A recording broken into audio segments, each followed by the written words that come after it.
turn with me to Galatians 5:22 and 23.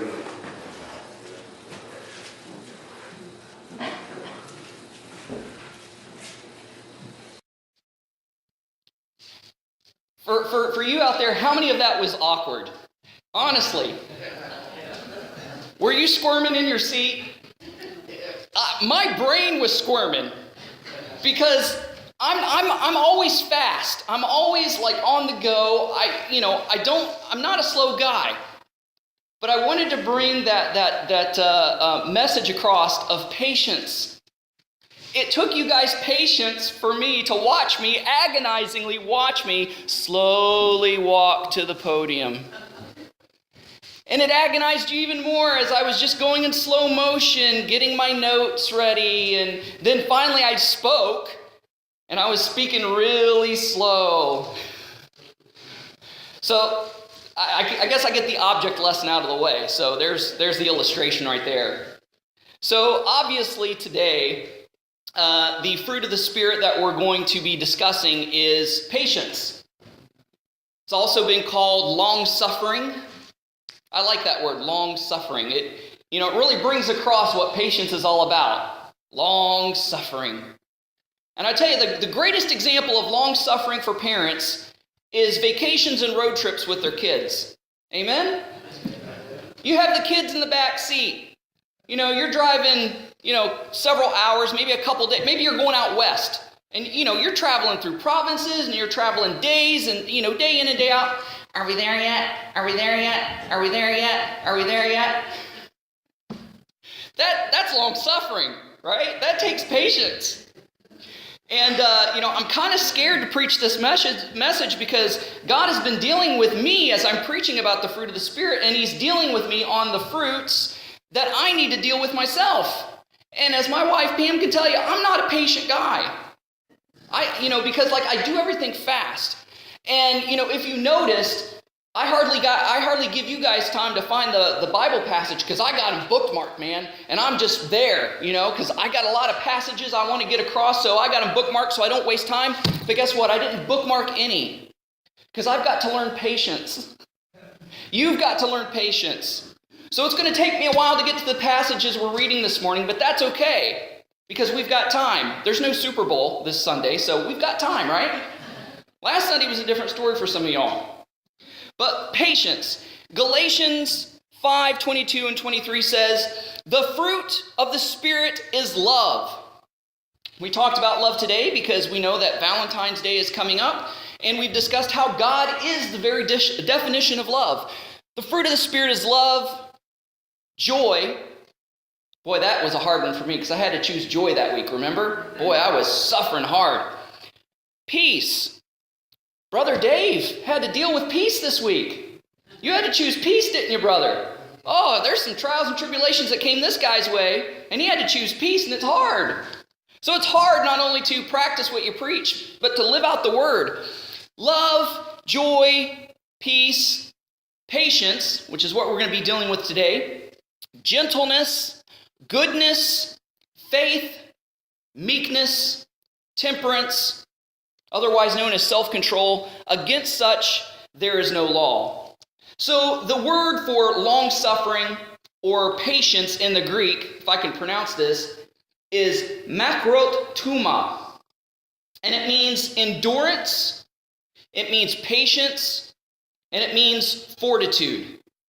Now the Hebrew word, there's two Hebrew words for patience. The first one is savlanut, and it's the ability to wait quietly or face rejection or delay.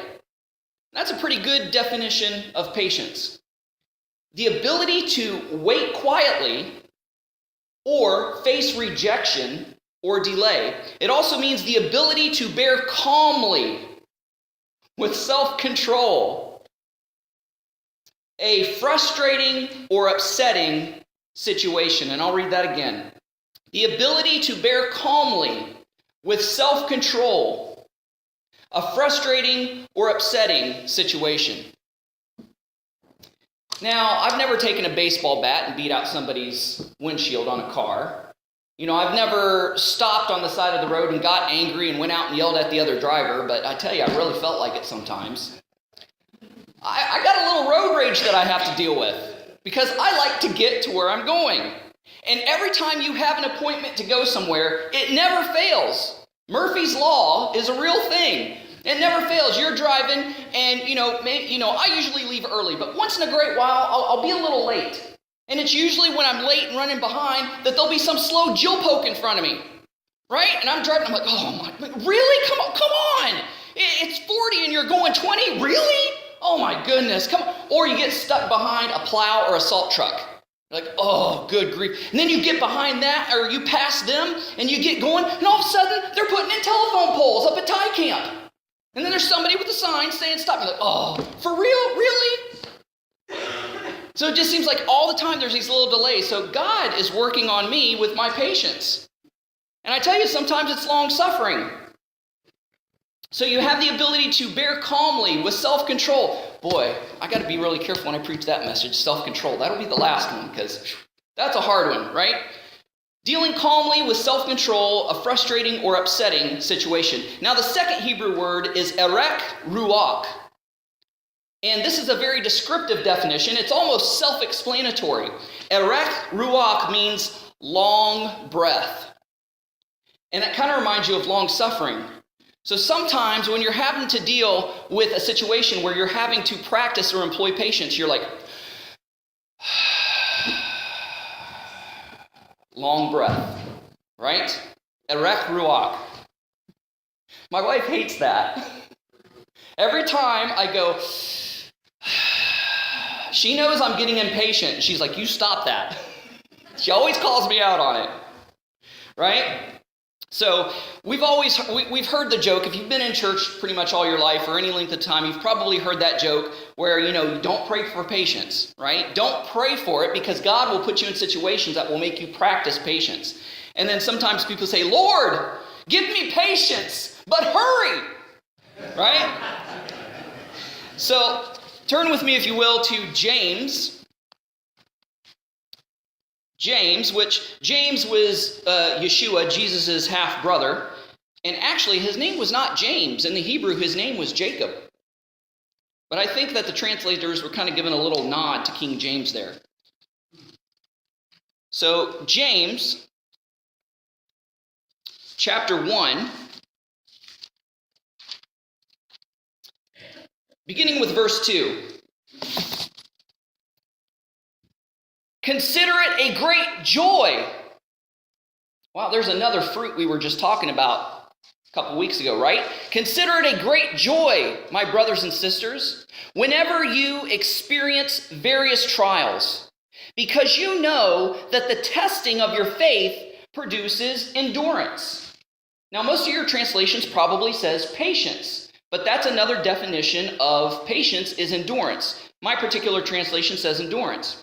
Because knowing that the testing of your faith produces endurance, and let endurance or let patience have its full effect, so that you may be mature and complete, lacking nothing. And let patience have its full effect, or its perfect, its complete work, so that you may be mature and complete, lacking nothing. So this fruit of patience, endurance, long-suffering is a key to spiritual maturity. That's how you can tell a person is mature, is if they're patient. So I'm not very mature because I've got a lot to deal with when it comes to patience in certain situations. When you are patient, when you become patient, you become mature, and the Bible says here you become complete. You don't lack anything.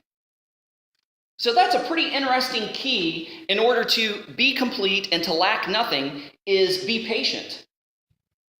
And that's a hard one to grasp, and sometimes that's a hard one to understand.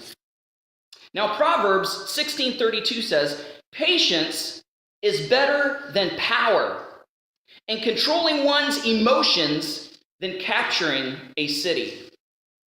When I was little, and most little boys, they like the action movies, right? You like to watch that fake wrestling. You like to watch these action shows with soldiers and mercenaries and vigilantes and superheroes and guns and everything. And might makes right in those situations. If you're mighty and you're powerful and you're strong, you can dominate and overcome the other person and you can get the job done. But Proverbs here says that that doesn't matter. That power and strength and dominance really doesn't matter. That patience is the key. That with patience, you can capture a city. Because sometimes it takes patience. That's what a siege is all about. Sometimes when you have two forces that are fighting against each other, and especially in ancient times, when you had some tribe or clan taking over a city, they would surround the city. And the city would be hard to conquer because it had walls. And those walls weren't easily torn down. So what they would do is they would just camp around that city and not let anybody out. Because they knew that if it was a walled city, they only had sustainability for so long. And all they had to do was have patience and wait it out. Because eventually they were going to run out of food. Eventually they were going to run out of water. Eventually they were going to run out of supplies. So it was only a matter of time. And sometimes that was the strategy that armies employed in order to conquer a city. Instead of wasting strength and brutality and weapons and siege ramps and because that takes a long time. You have to cut down trees and build siege ramps. You have to move a lot of earth and a lot of dirt. You've got to use a lot of manpower, blood, sweat, and tears. And sometimes you've got to use some of your best warriors. And if you put them on the front lines and they get taken out, well, then your army's weakened because you're losing these fighting men. So sometimes the best strategy was patience.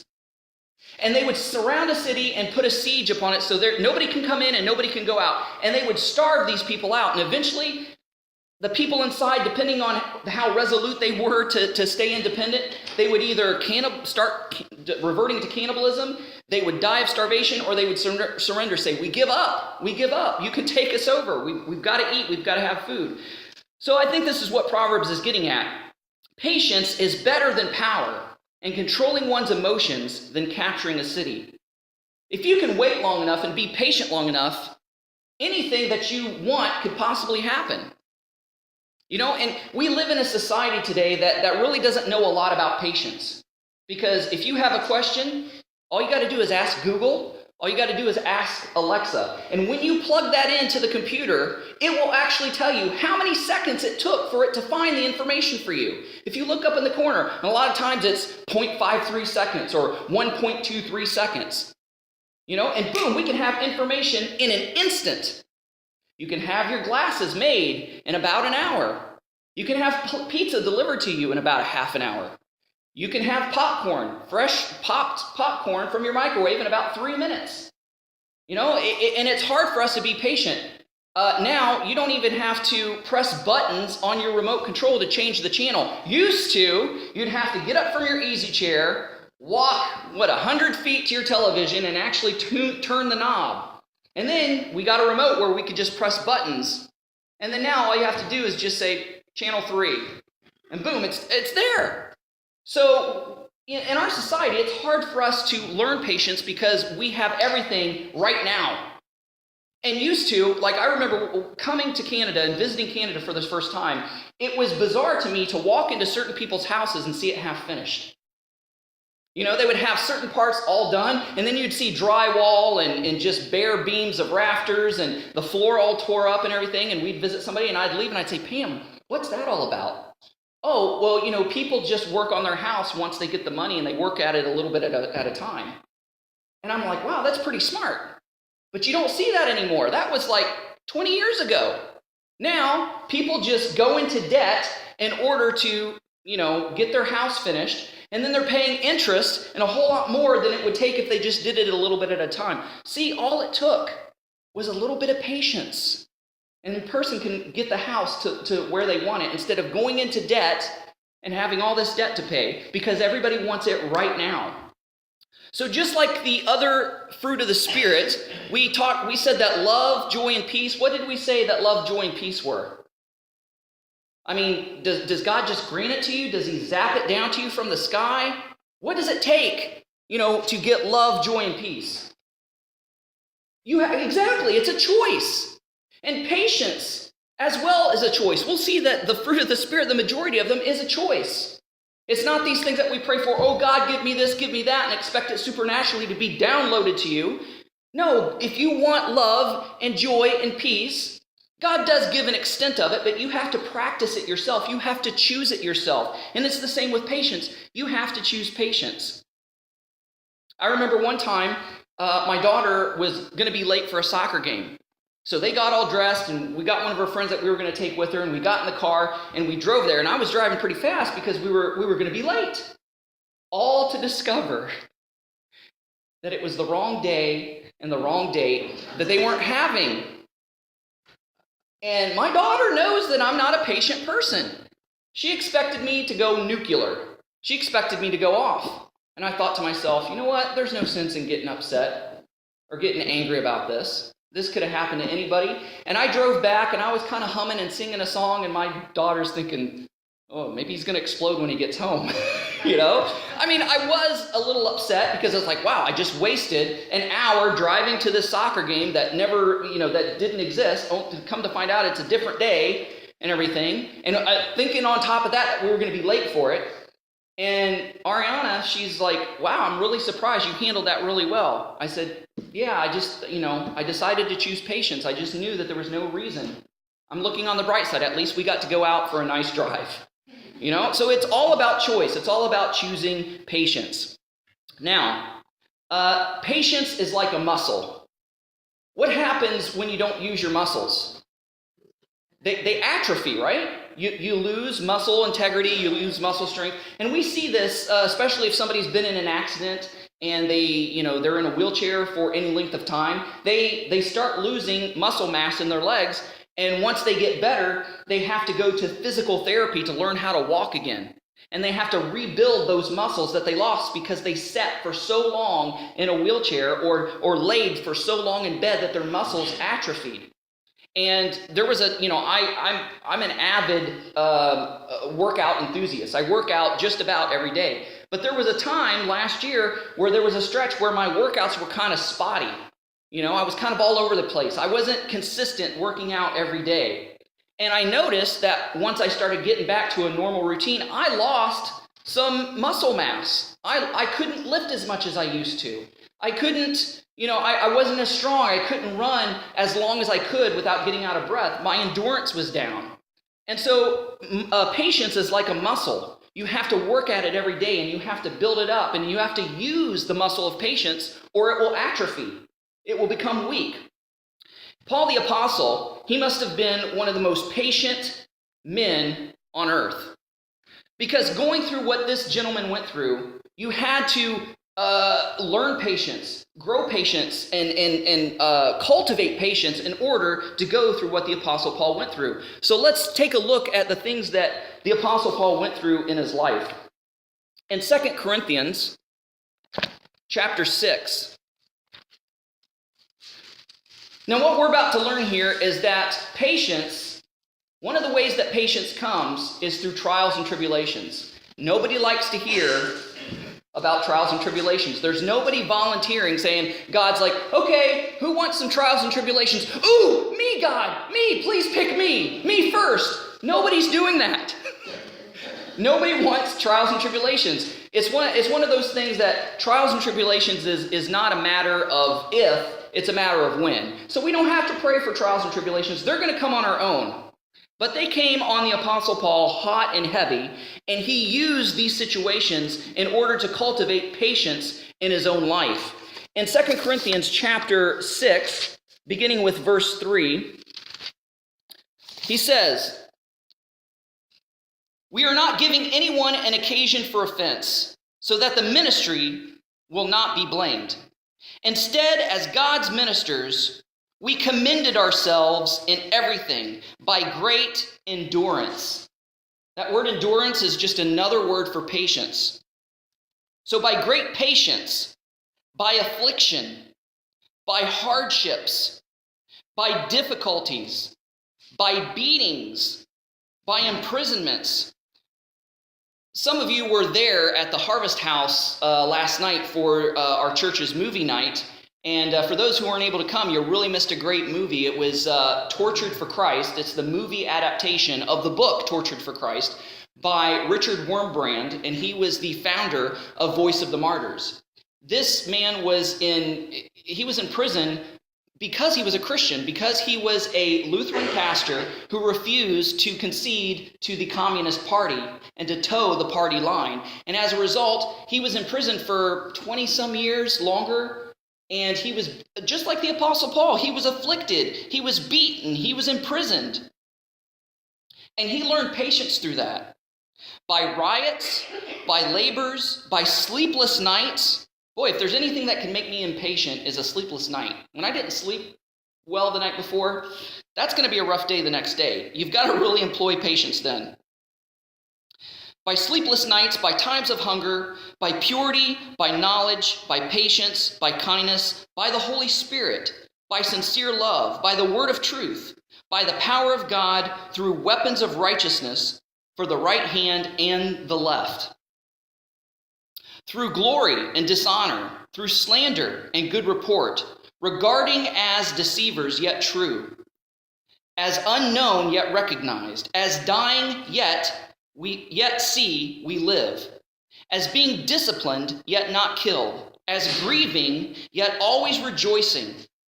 See, I think that's another way of cultivating patience, is by not only choosing patience, but to rejoice while you're being patient. As poor, yet enriching many, and having nothing, yet possessing everything. And in the next few chapters later, in chapter 11, starting with verse 24, he says, now listen to this litany. 5 times I received 40 lashes, minus 1 from the Jews. 3 times I was beaten with rods. Once I received a stoning. 3 times I was shipwrecked. I have spent a night and a day in the open sea. On frequent journeys, I faced dangers from rivers, dangers from robbers, dangers from my own people, dangers from Gentiles, dangers in the city, dangers in the wilderness, dangers at sea, and dangers among false brothers. Toil and hardship, many sleepless nights, hunger and thirst, often without food, cold, and without clothing. Not to mention other things, there is the daily pressure on me by concern for all the churches. Who is weak, and I am not weak? Who is made to stumble, and I do not burn with indignation?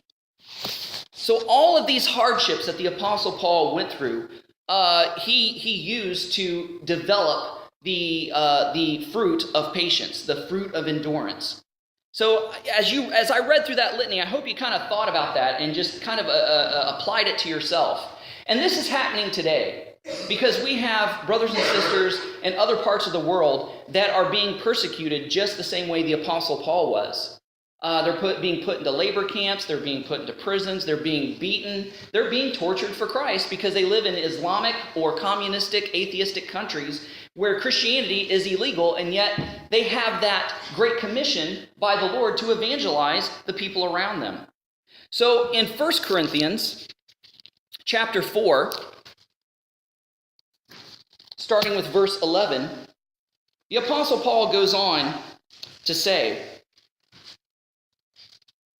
up to the present hour, we are both hungry and thirsty. We are poorly clothed, roughly treated, homeless. We labor, working with our hands. When we are reviled, we bless. So as I'm reading this, there's certain clues and certain things that the Apostle Paul is bringing out that's showing how he is able to cultivate patience. He chose praise in many situations where he chose to praise God anyway, chose to be thankful. And we see here that he chooses to bless instead of curse. Because sometimes when I'm driving and I'm behind a salt truck, I want to curse. I'm rassing, cotton, just like Yosemite Sam, right? But instead, I've just got to bless. Lord, thank you that I have a car.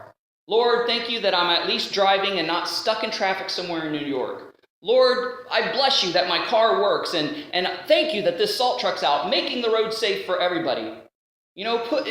That's one way of being able to cultivate patience, and that's what the Apostle Paul did. He chose to bless. When we are persecuted, we endure it. When we are slandered, we respond graciously. So responding graciously, that's how you cultivate patience. And that's one thing. When you go online on social media, on Facebook, people get brave and bold. And people, because they're behind a screen and they're anonymous, they think they can say whatever they want because they're not face to face with somebody. So if people say things behind a computer screen and they said that in front of a real person, I guarantee most of the time they get throat punched. Because people wouldn't put up with that, but they get emboldened. But you get slandered online, your flesh wants to rise up and just go right back at them and start typing out a diatribe. But instead, do what the Apostle Paul did. When slandered, we respond graciously. And just bless them. Just say, well, I'm really sorry you feel that way, but I still love you anyway, and just go on, move on with it. Even now, we are like the scum of the earth, like everyone's garbage. So the Apostle Paul learned patience by the way other people treated him. Instead of getting back at somebody else or holding grudges or being angry or lashing out or plotting a revenge, the Apostle Paul chose to be patient in that situation, knowing that God is fighting for him, knowing that the longer he's patient, the more that he's going to gain the victory, because it takes a bigger person and a bigger man to be patient than it is for somebody just to lash out and go in the flesh. And so the Apostle Paul said in Philippians chapter 4, starting with verse 11, I don't say this out of need, for I have learned to be content in whatever circumstance I find myself. We just read like 3 or 4 passages where Paul talked about him being stoned and shipwrecked and beaten and slandered and ridiculed and starving and sleepless and homeless. He had a lot of opportunity to learn what it means to be content. Because a lot of times when you find yourself in a situation that is calling upon yourself to develop patience, one of the first things you realize is, you know what? There's nothing I can do about this situation. There's not a blessed thing I can do. Getting angry and pitching a fit's not going to make the line go any faster. It's not going to change the situation. So there's no sense in even just lashing out. I just might as well just be content. Occupy myself. Learn how to be content in that situation. So that's what the Apostle Paul said. I don't say this out of need, for I have learned to be content in whatever circumstance I find myself in. I know both how to do with little, and I know how to make do with a lot. In any and all circumstances, I have learned the secret of being content, whether well-fed or hungry, whether in abundance or in need. And here's the key, here's another key. I am able to do all things through him, through Christ. I am able to do all things through Christ who strengthens me. So part of this patience is not depending or relying upon yourself, but relying upon the one who you trust for your salvation. That's another key right there. So as I said, patience is like a muscle. And for a muscle to grow, it's got to be worked. You've got to work out in order to gain muscle. So the workout in order to develop patience is persecution, it's trials, it's tribulations. It's that long line at the bank. That long line at the bank, when you have that sweet little grandmother, well, we don't use pennies anymore, so she's got the little nickels, and she's counting out every nickel. She's got like $5 worth of nickels. Just one at a time. And you're just like, oh, come on, hurry. But that's a chance to develop patience, right? When you're in the long line at the grocery store, or the long line at the mail office, or when you get stuck in traffic somewhere, these are perfect opportunities to develop patience. And have you ever thought that maybe you're in this situation to keep you from a worse situation?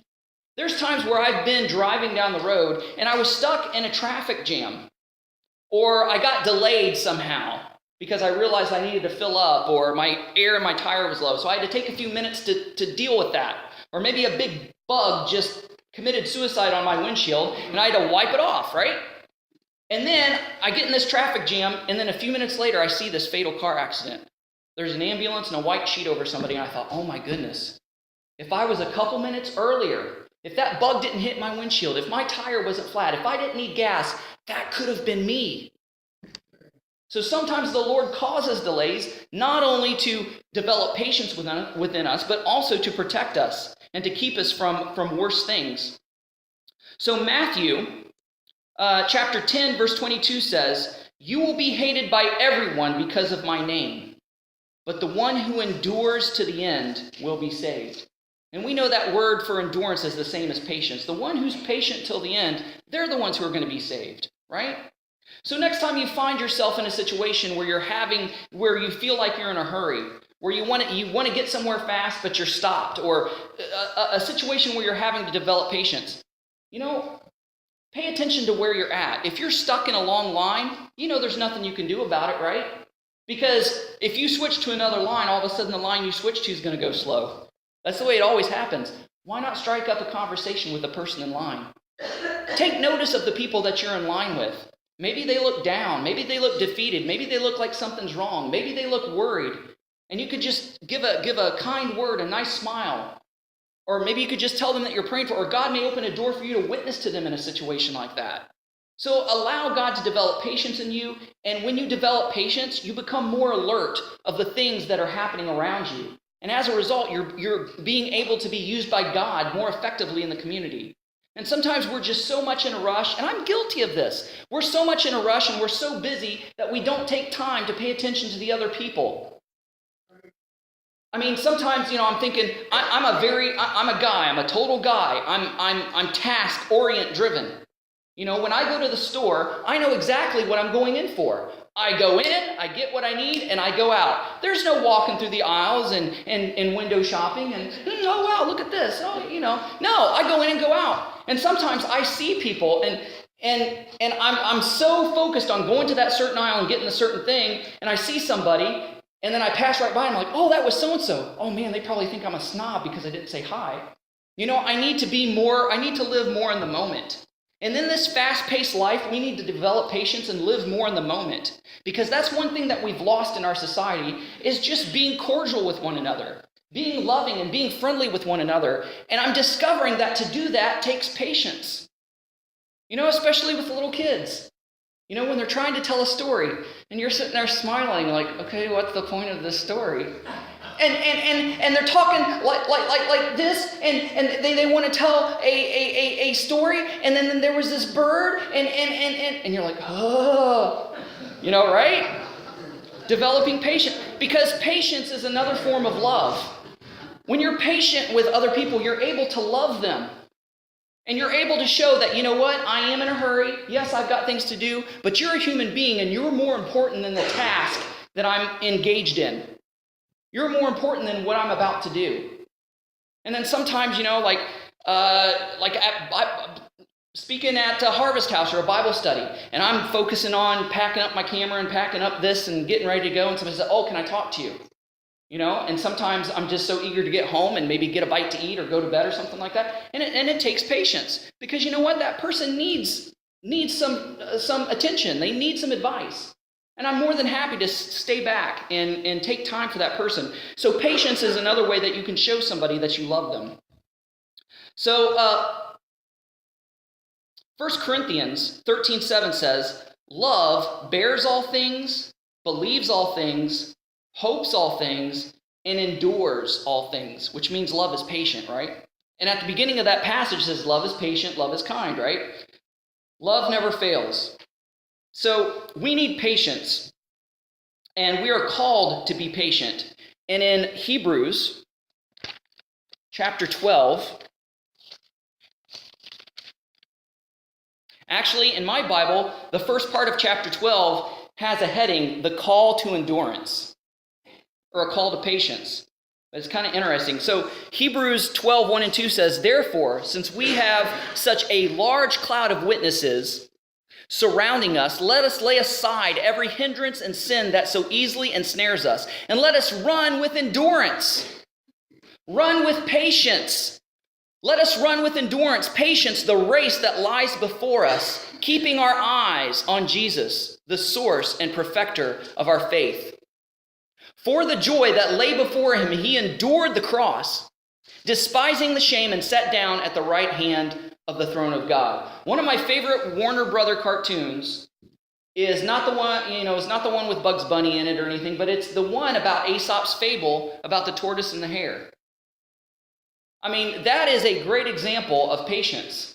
We know that the rabbit's fast. We know that, right? We know that he can win a race against a turtle in no time. And that overconfidence that the rabbit had, that the hare had, he thought he could just take it easy.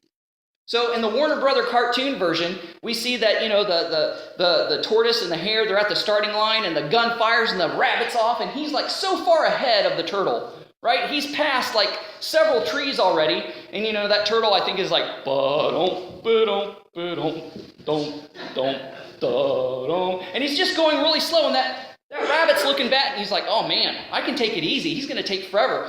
So he takes a nap underneath a tree. And as he's napping, that tortoise, that turtle, goes right by the sleeping rabbit. Right? He ends up winning the race. And what is the moral of the story of Aesop's fable? Slow and steady wins the race. In other words, patience. Patience and endurance, long-suffering, it wins the race. So we move on down further in the chapter to verse 7, and it says, endure suffering as discipline. God is dealing with you as sons. For what son is there that the father does not discipline?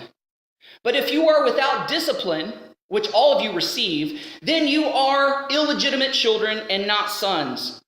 Furthermore, we have human fathers discipline us, and we respected them. Shouldn't we submit even more to the Father of spirits and live?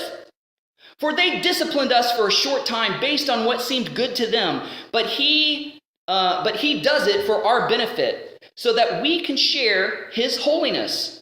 No discipline seems enjoyable at the time, but painful. Later on, however, it yields the peaceable fruit of righteousness to those who have been trained by it. So if you're going through a trial, a tribulation in your life, and you're like, God, why have you brought this on me? Why have you allowed this to happen to me? Why am I going through this? We've all been there. I've been there. I've shaken my fist at the sky and asked God that very same question. Perhaps one of the reasons is for you to learn patience, for you to learn endurance, because there's great reward in patience. And there's a study with little kids that deal with patience. And really it's a study in delayed gratification. There's these kids who were brought into this study, and there was just a tempting, delectable piece of candy set down right in front of them. And the grown-up said, now, you see this piece of candy right here? If you can wait till I get back, I'll give you 2 more. So they leave to the child for what seems like an eternity. And the camera is focused on these children. You can see they're licking their lips and their eyes are getting big. They sniff it. And they maybe even pick it up and look at it. And then they put it down. Maybe some of them unwrap it a little bit. And some of the kids, they're having a hard time with this. But they're thinking to themselves, if I can just hold off and have patience, I'll get 2 more of these very same things. Some kids couldn't wait. They're just like, it's gone. But the children that learned to be patient was able to get 2 more pieces of candy, and it was delayed gratification. They learned that if I'm just able to wait, I can have more of what I need. I can have more of what I want. And that's the same thing spiritually. Sometimes the Lord is saying, look, if you get this now, you're just going to be in one again later. But if you wait patiently and endure this trial and this tribulation that I'm allowing you to go through and endure to the end, you're going to have greater reward than what you anticipated. It's going to be well worth it. So, my challenge to you this week. So the challenges, have you been doing the challenges for each week? I've seen some nods. That's great. I have too, maybe involuntarily, but the Lord's making me do the challenges too myself. But why don't you practice patience this week? When you go to the grocery store, you're in Grand Falls or whatever, choose the longer line. You're saying, well, that's crazy. Maybe so, but it'll help you to learn patience. right? And if somebody is driving slow, maybe a little bit slower than the speed limit, don't pass them. Stay behind them for a little bit. That's crazy, I know, but it's a great way to learn patience. So that's my challenge to you. And while you're being patient and you're in these long lines, pay attention to the people that are there. I'm a people watcher. I like to watch people. And maybe the Lord will open up a door of opportunity for you to witness to somebody or just to give a comforting word. And sometimes people, all they want is to be noticed. Sometimes if you just simply say, hey, how you doing? It just makes their day. Things are different up here in Canada than they are in the United States. In the South, we lived in Nashville for, about a decade. And everybody, no matter if it was a stranger, everybody kind of, driving down the road, they'd wave. Or people would say hi to each other, and they didn't even know him from Adam.